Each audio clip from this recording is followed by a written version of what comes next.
All right, so today we are going to look at quickly how to evaluate expressions and solve equations.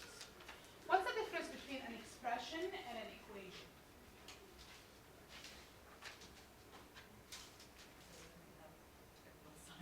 One of them has equal sign. Yes. Do you know which one has the equal sign? The expression or the equation? Equation, that's right. So the equation has an equal sign, and it has two sides. Okay? So whenever you have, let's say, 3x plus 5 equals 2, right? This is an equation. Okay? And I want to solve for x, so to make that equation true, right? So in this case, this is called an equation, and I can solve the equation by moving things around. So I have 2 minus 5, right, by moving the 5 over, and then by isolating for the variable, that's negative 3, and then divide by 3, which gives you x equals to negative 1. Okay? So in this case, you are isolating for that variable to see what value, okay, that will make that equation true. All right? It's called an equation. We solve for it. Okay? An expression does not have two sides. So an expression would be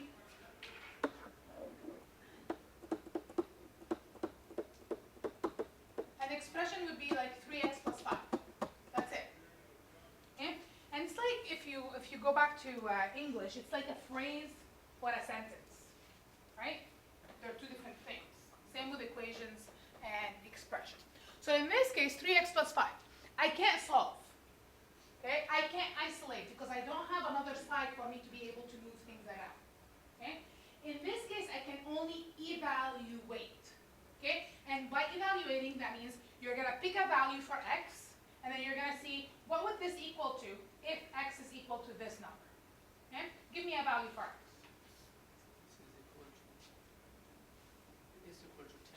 Okay, so evaluate, so the question will be evaluate,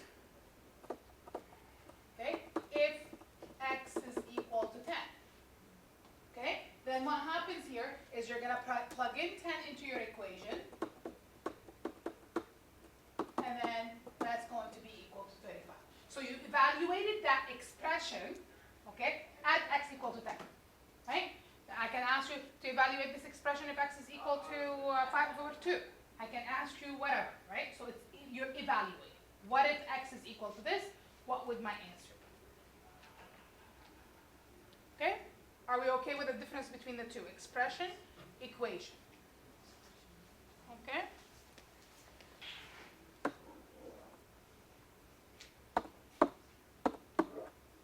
Now, so this is going to be the topic for our lesson, but also we're going to talk about simplifying fractions and adding fractions, adding and subtracting fraction, multiplying fraction, and then reducing. Okay? So when it comes to fractions, if it's only numbers like 2 over 5 plus 3 over 7, it's easy, right? It's the stuff that we've done since we were in grade, I don't remember anymore when they do fractions. I think grade 4, 5, 12, right? But then later on, as we grow and we go like to grade 10, 11, 12, we start introducing letters, okay? Then we're going to have to simplify fractions with letters, okay? But it's always the same idea, okay? If you're adding fractions or if you're subtracting fractions, you must have a common denominator for you to be able to do that. You cannot add fractions unless they have a common denominator, right? You cannot subtract fractions unless they have a common denominator, okay? So, how would you find a common denominator for, let's say, for the first example? So I have 1 over 8 plus 5 over 6. So 24 would be your lowest common denominator, right? So do you guys agree with the number 24? Yes, right? Both 8 and 6 are a factor of 24, okay? So if my denominator is 24 here, right? because I have a common denominator, I can actually put them all under the same denominator, okay? And what do I have to multiply 8 by to give me 24? 3. And then anything I do to the denominator, I do to the numerator, right? 6 times 4, and then times 4, right? So always, when you're changing fractions, you make sure that whatever you do to the top, you do to the bottom, you do to the top. So you have 3 plus 20, right? And that would give you 23 over 24. Okay? Now, look at your final answer. Can you reduce that? You always want it in the simplest format, right? Can you reduce that? No. 23 is a prime number. Do you guys know what prime numbers mean?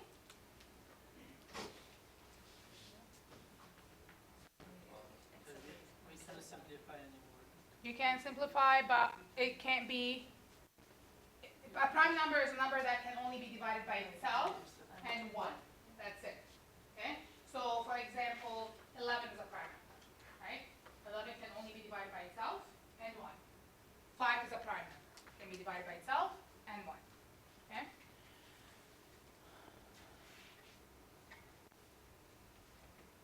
Okay? So, my second expression, so 2 over 3 minus 5 over 6. What would be, again, I'm subtracting, so I have to have a common denominator. 6.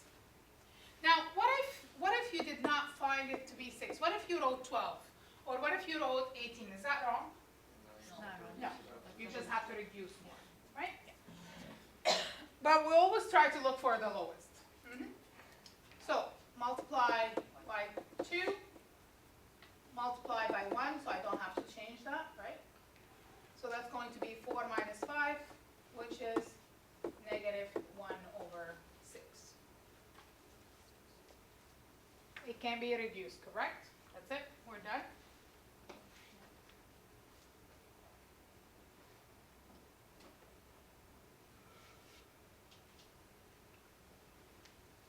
So when you're multiplying fractions, what do?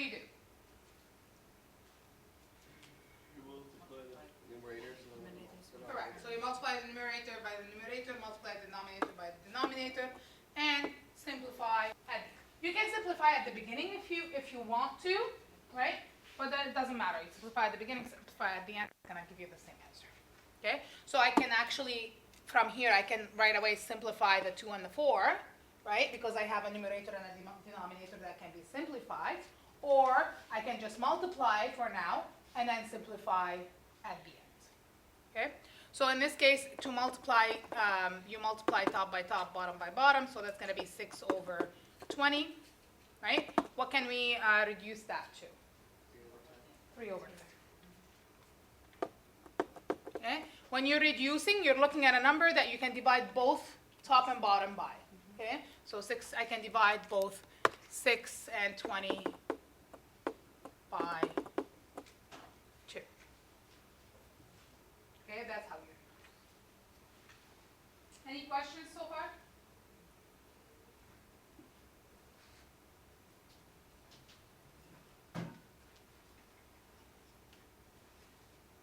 All right. Good. Dividing fractions. I can switch the division to the multiplication and flip the second fraction. Exactly. Okay. So you're gonna switch. So you're gonna keep the first fraction as 2 over 3. Right. You're gonna switch the division into multiplication, and then flip your second fraction. Okay. Now it becomes a multiplication. It becomes exactly similar to the previous question, right? Where if I multiply fractions, I multiply top by top, bottom by bottom, and that would give me 10 over 12. I can reduce that, right, to 5 over 6. Guys, I know, like, it looks like most of you are good at what we're doing right now. But if you feel like I'm moving too fast and you need me to slow down, please let me know. I don't want to bore you guys, but at the same time, I don't want to be skipping over things that you don't understand. Okay? Just slow me down. if need to be. Are we okay with this? Now, again, these are easier because they're just numbers, right? But when it comes to fractions with letters, then the work is going to be a little harder. Okay?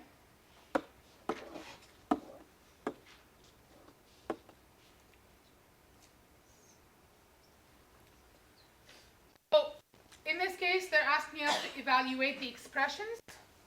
Okay? And I have xy, where x is equal to 5 and y is equal to 2 over 5.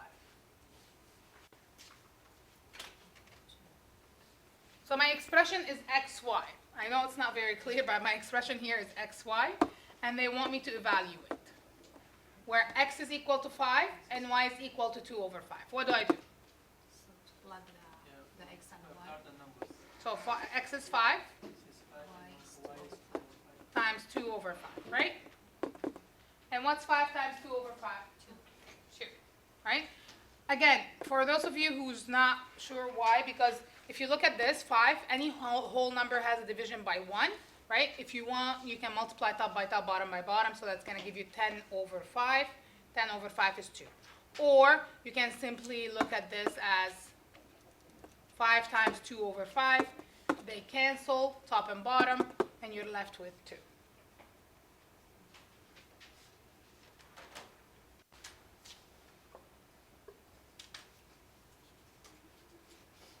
For f, it's telling me that I have x plus y, where x is equal to 1/4 and y is equal to 2/3.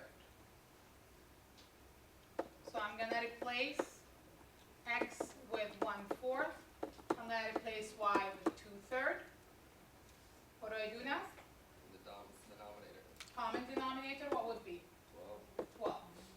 So I'm multiplying this by 3, and I'm multiplying this by 4.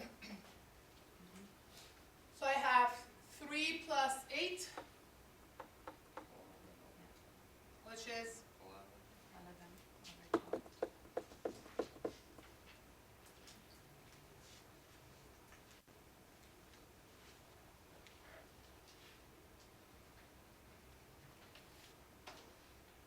Can you reduce that?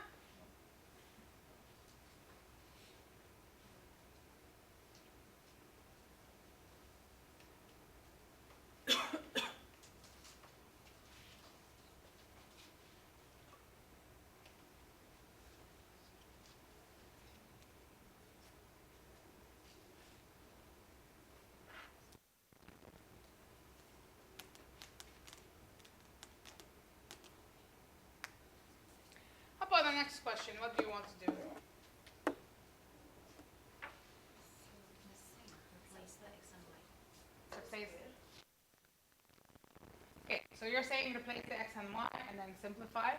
Okay, or are you saying? Because this expression is subtract the squares, Difference of squares? difference squares. Mhm. So I will do it like 4x squared negative subtract. Y squared, yep. And then plug it in. Yeah. So you want to expand first, and then you want to plug it in. So both ways are correct, right? So what Wafa's saying that, okay, I can multiply, these are, if you look at them, I don't know if you remember this from grade 11, but if you look at these two, right, they're exactly the same binomial, right? But one has a positive, one has a negative, okay? And that positive and negative gives me a difference in squares, okay? So if you, I don't know if you remember this, but if I have like a squared minus b squared, if I want to factor this, it gives me a minus b, a plus b, right? It gives me the same expression, but one is minus, one is positive, okay? So what she wants to do is she wants to basically at the end of the day, what you're doing is you're foiling, okay? And then evaluate, okay? Now, it will take longer time. The question is not asking me to simplify, but is it wrong to do it? No, it's not, right? It's okay to do that if you want to. You can expand, right? And then you're gonna plug it in. Or you can simply just, because the question is saying just evaluate, it's not saying simplify and evaluate, right? So I can just plug in 2 for x, plug in negative 2 for y,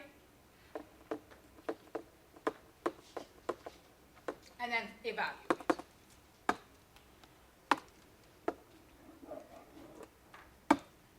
Okay?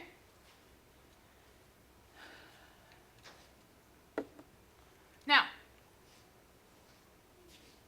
in each bracket, what do I have to do first? Multiplication. Okay? So I have to do the 2 times 2, which is 4, plus and minus 2, that's a negative, that's a minus 2, and then 4 plus 2. So that's going to give me 2, and then 6, which is 12.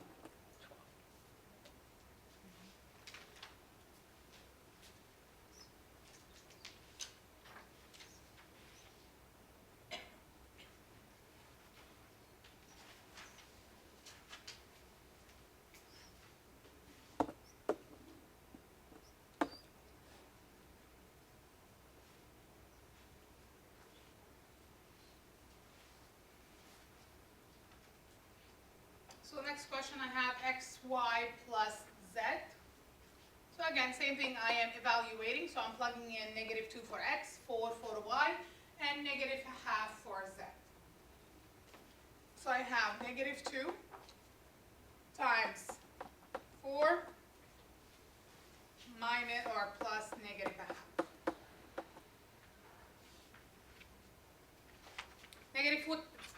Negative 2 times 4 is negative 8, right? That's what I have to do first. And then I can simplify the plus and minus to a minus a half. What do I have to do here? Hmm?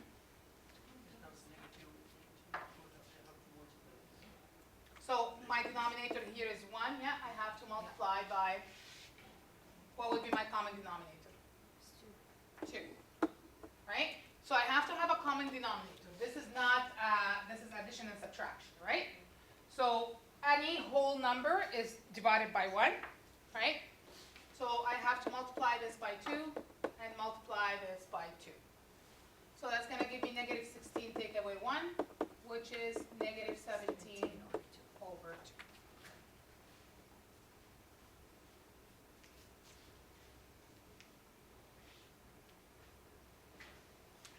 I'll come back to this page in a second.